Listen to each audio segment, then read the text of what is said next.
Hi guys, this is Pestillion and welcome to another Escape from Tarkov video. In this video I'm going to talk about the loadouts I use on the lab. It's more of a budget loadout, but there's a fair few reasons why I use this. And it'll pretty much go over everything from the loadout itself, the options you can use to get around some of the issues, or say if you're a lower level or something, and overall why it is so effective. So without further ado, let's crack straight into it. So pretty much this is the loadout I use for nearly all my lab runs. There's two variations that I use. I either use the PP19, which I started using later in the day today, and I'll explain the reason why behind that in a second. And the other option is the MP5. And the main reason I use these two different firearms, being the SMGs, is the Raider Scavs drop in 1 to 2 bullets in the head, and because of the rapid firing rate, because of the high flesh damage on the 9x19 ammunition, you can actually drop Raiders by shooting them in the head very quickly. Like 1 to 2 bullets, they're down. And with the option with the MP5, you actually have the 50 round mags, which is really handy. But just recently, they've actually changed it. It was up until about a couple of hours ago. You used to be able to buy as many 50 round mags for the MP5 as you liked. Now you're limited to 3 per reset. I'm not sure what I feel about with all these limitations on the purchases on the resets, but it is what it is. So for now, you can only buy 3 every reset. So it's actually good that we actually started exploring with the PP19. Now with this PP19, you literally can just buy this exact same one from mechanic level 1 just using a roller. Otherwise, I have seen a few of them up for sale on the flea market for around the 80k mark, or you could really just go with the stock standard PP19 and save some money. Now to go over the actual gear itself, the reason why I pick a Blackrock, you can do it with either a Blackrock or a Scav vest. Preferably I go to Blackrock just to give that little extra less micromanagement required to swap out magazines early if you do get in a pickle. Because once you kill one Raider, you're upgrading your rig anyway. So it's kind of like a dump rig anyway. You're not going to get it back in insurance, so you don't want to be overcommitting how much money you spend on the Blackrock. So that's only 19,000 rubles.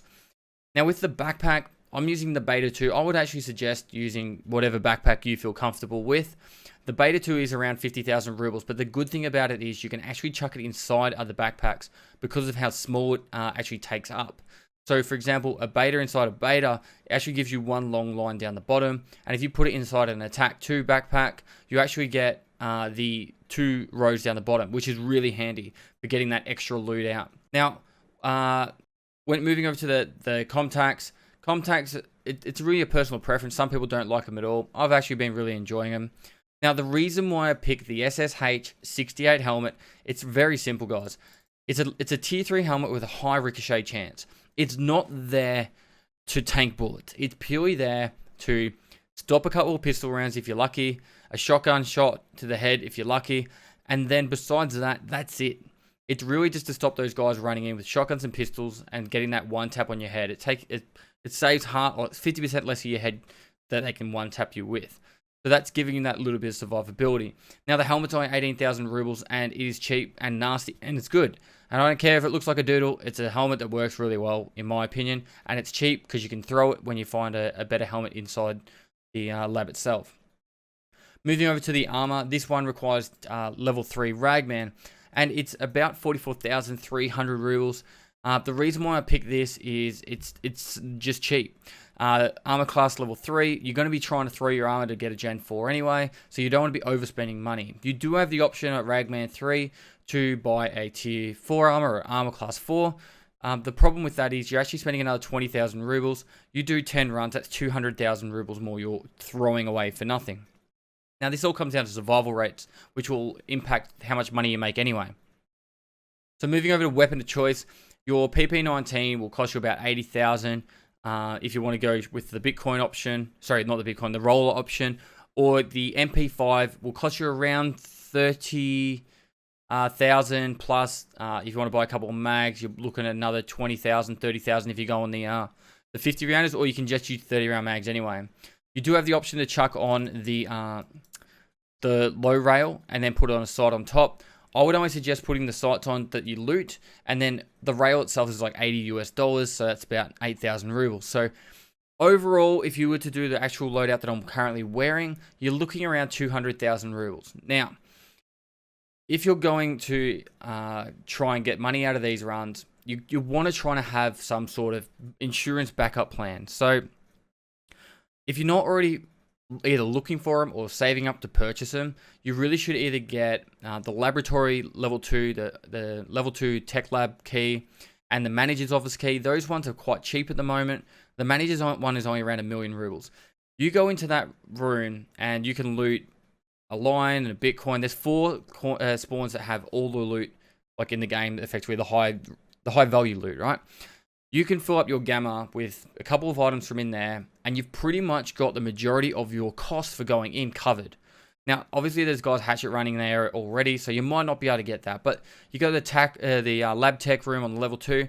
That's got you an opportunity to get a couple of ophthalmoscopes. They're worth about 70k a pop. You usually find in one raid, maybe a couple of stimulants. Then you chuck them in your gamma. You've got 100k covered straight away. So the offset of actually the risk you're taking in is very quickly cancelled out. At the start of the raid, I don't go charging to the control panels.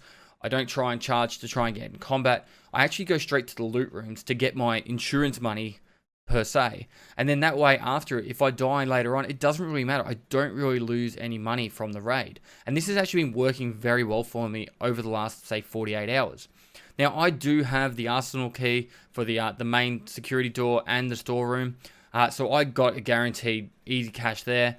And then there's the also the security post room, which between those 3 rooms, I've got 200 to 400k covered, usually every raid, just in my gamma alone. So I'm not really stressed about losing money. Now, I understand those keys are expensive. I do have a loot guide for all the keys in the game that we know that's the locations, including the first security door for the arsenal. And one of the cool things about this room is nearly every raid there's an MP5. The most I've found in a raid is 4, and they can be silenced. And what I end up doing is I actually take off the mags off a MP5, and I'll actually chuck it when I loot an alpha rig. I'll chuck it inside the alpha rig, saving space.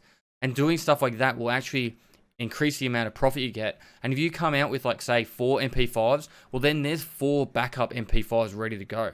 You don't even have to worry about purchasing them. And so instead of selling them and making, I don't know, maybe 20,000 rubles in profit, you actually just save them, and then you've got your next run's guns covered. So these are the kind of things I'm thinking about when I'm looting and when I'm trying to make as much profit from these runs. And the lab is a great place to make money. You don't need the keys to make cash. You can actually use these runs, this loadout, and just run around and take advantage of the raiders that are dying, and explore it yourself and enjoy it. I've been setting a little challenge to myself recently where I try and get as much XP as I can in the one raid. And today we had 2 runs at 27,000 and one at 24,000. I know Ghost Freak got 30,000. I'm sure you guys have got lots of really awesome numbers out there, but it's just really fun to have, like, explore the lab, touch, like, press all the control panels and try and kill as many raiders as you can. So hopefully this guide will actually help you guys out. I know there's a lot of different choices you've got. Like, when you do kill someone or a raider, you'll be able to get their AK-104. That's a good option. The problem with it is, as soon as you shoot that first bullet, it's got a lot of kick. So getting a double head tap is actually quite difficult.